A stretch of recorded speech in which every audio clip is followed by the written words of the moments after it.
Hello and welcome back to the course on Tableau. In the previous tutorial, we finished off with this beautiful distribution of our customers by age. And today we're going to create an identical distribution, but it will be of our customers by balance. So if you would like to perform an additional exercise and test your skills, then you can pause this tutorial right now and create a distribution for the customers by balance, and then play the tutorial and compare and see how I did it and how you did it, and see what the differences were and if you got the same result. So now we're going to proceed to creating this distribution.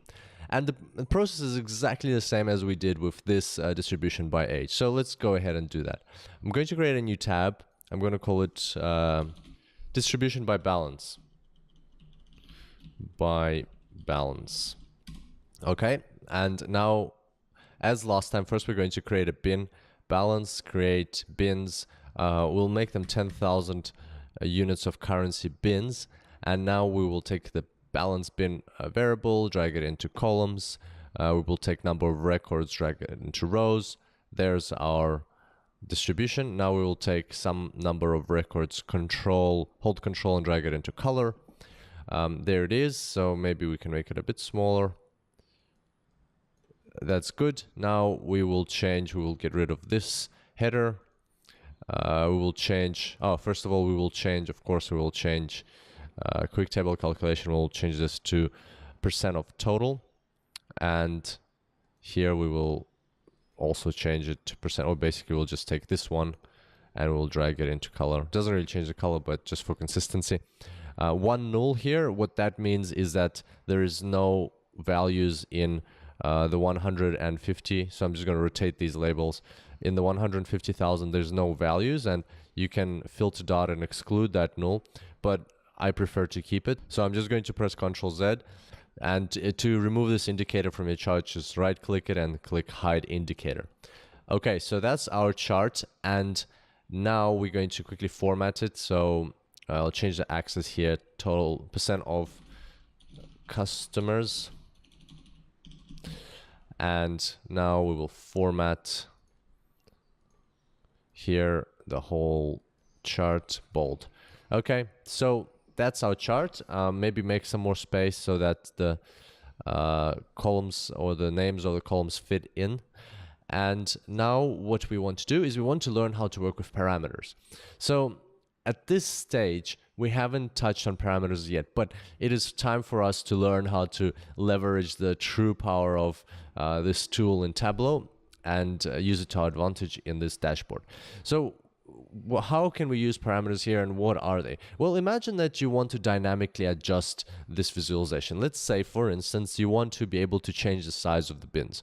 Like right now, you're not happy with 10,000 units of currency per bin, and you want to change it. Well, you need to go to balance bin, right click it, click edit, and you have to change this to 5,000 if you want 5,000, or 20,000, or whatever you want. And every time doing that can be a bit tedious, and especially in data exploration and data discovery, you need to be agile. You need to be able to quickly adjust these things, because that can help you find anomalies. So for instance, here it's a gradual drop off, but when you change it to $5,000 bins, you can see this spike, and it's quite anomalous, and you might want to understand what exactly is going on there. So whereas you wouldn't have seen it from this chart. And how quickly you can adjust the size of the bins determines how much insights you can produce. So we will create a parameter which will allow us to adjust the size of these bins very quickly. I'm going to right click in measures, and here I will say create a parameter. The parameter we will call it, let's call it balance groups, because we're working with balance.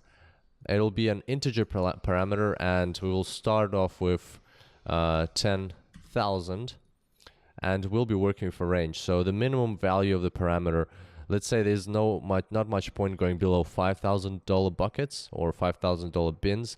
The maximum, well, 25,000 sounds like a lot already, and the step size can be 5,000 as well. So we've created a parameter. Now we right click the parameter and we click show parameter control, and it appears over here. So now you can just change the parameter, and well, right now nothing's happening, of course, with the chart, and that's because we haven't linked the parameter to our balance bins. So let's go ahead and do that.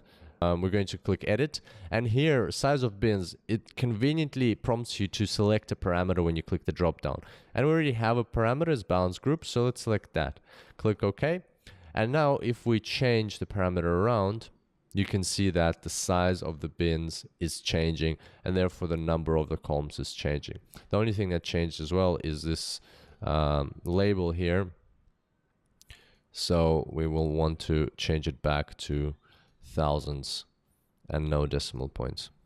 Okay, so you can see here that now I can very quickly dynamically adjust this chart and get to the insights that I want, and that is a lot of power. That's not the only usage of parameters, and now that you know that you have this option to create parameters which you can quickly adjust and use to have more control over your worksheets, you will naturally come up with other ways to use them as you create more visualizations. But this is one of the good use cases. So let's now go to distribution by age and do the same thing. We'll create a parameter here, and we will call it age groups. This parameter is also going to be an integer, so a whole number. This time we want a list of values rather than a range. We want a list. Let's say we want only 3 types of values: 1, 5, and 10. Click OK, and now we have a parameter age groups. We will show parameter control here. Also, we want it to be a slider, and of course we want to connect it to our chart. So let's go right click, edit age bin, and instead of this fixed value or for the size of bins, we're going to create select age groups.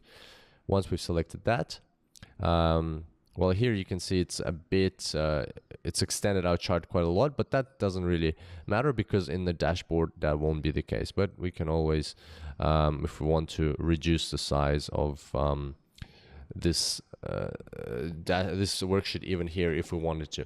But let's have a look at what happens when we change the size of the bin. So if we click to the right, now the size of the bin is 5 years, now the size of the bin is 10 years. And you can see that the chart is adjusting as we do that. So that is the power of parameters. Have a play around with that and think of other cases where you might be able to use parameters in your work with Tableau.